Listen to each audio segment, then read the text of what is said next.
Okay, so ayan. Para lang to sa mga nagdi-DIY. Para sa mga mekaniko. Goods na kayo. Magagaling na kayo. Ito para lang sa mga nagdi-DIY.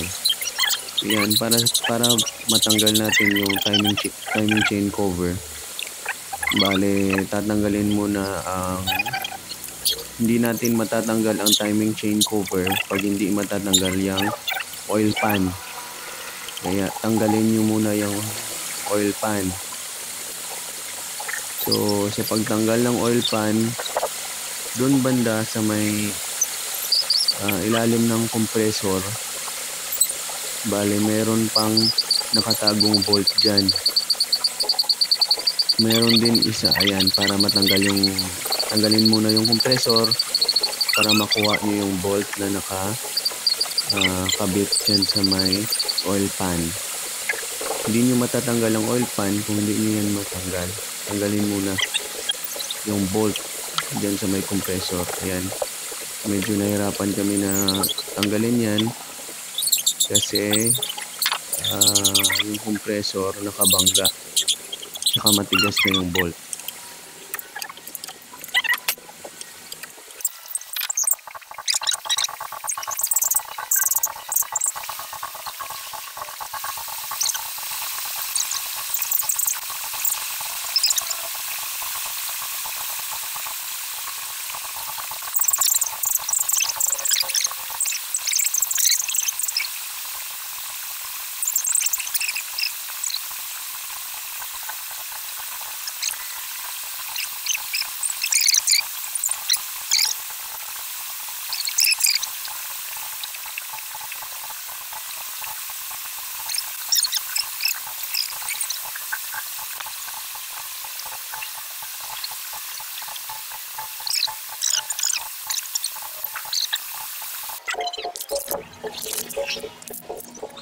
Ayan.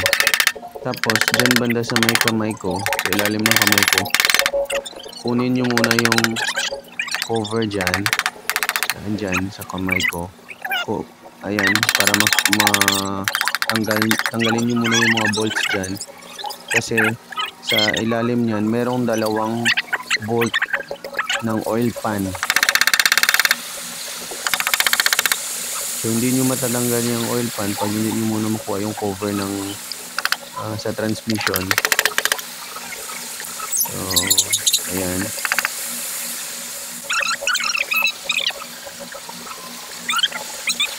sabi kailangan nyo i-check muna lahat ng bolts kung natanggal na bago nyo pukpukin, kasi baka masira yung oil pan nyo.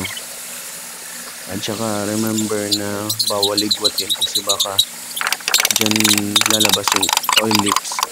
Kaya pukpukin lang ng hammer na digoma, yan, sa taas, sa baba, para makuha nyo yung oil pan. And then dito, so nagpukpok na kami para matanggal na yung timing chain cover.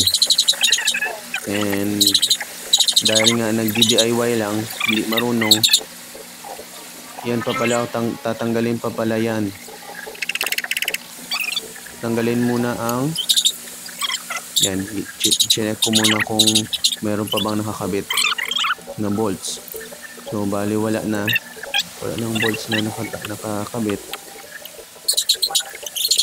So ayan,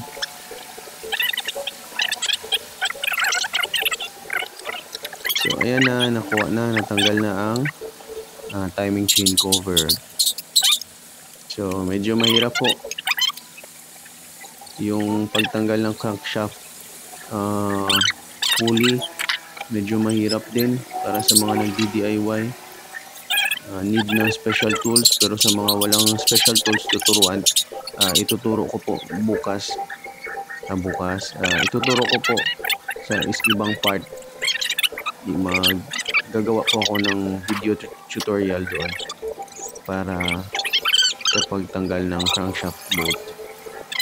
So ayun na, bale sa next part na naman tayo, part 2 siguro. Ayan, nag-aayos pa ako niyan, tinitingnan ko pa ang timing marks. Kasi parang yung timing chain, parang wala akong dapat kasi may different color para sa timing marks ang chains. Yung sa akin naman, tinitingnan ko parang walang different colors. Yung tatlong chain na different na color.